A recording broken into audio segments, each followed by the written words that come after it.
నల్లగొండ జిల్లా నగరికల్ పట్టణంలో ఉన్న ఆటోమొబైల్ షాప్ లో విద్యుత్ షార్ట్ సర్క్యూట్ కారణంగా ఒక్కసారిగా మంటలు చెలరేగాయి. మంటలు వేగంగా వ్యాపించడంతో షాప్ పూర్తిగా దగ్ధమైంది. ఈ ఘటనలో సుమారు 10 లక్షల రూపాయల వరకు ఆస్తి నష్టం జరిగినట్లు అంచనా వేస్తున్నారు. అగ్ని ప్రమాదంతో స్థానికులు భయోందోళనకు గురయ్యారు. సమాచారం అందుకున్న వెంటనే అగ్నిమాపక సిబ్బంది ఘటనా స్థలానికి చేరుకొని మంటలను అదుపులోకి తీసుకోవాల్సి వచ్చారు.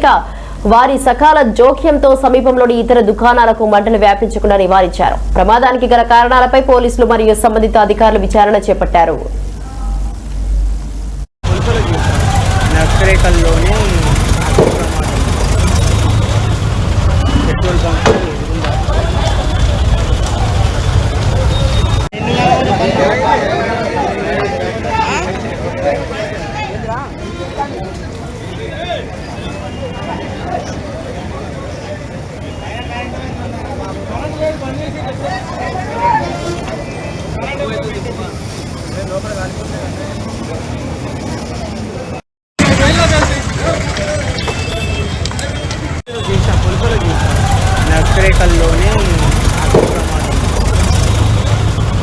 Petrol bunk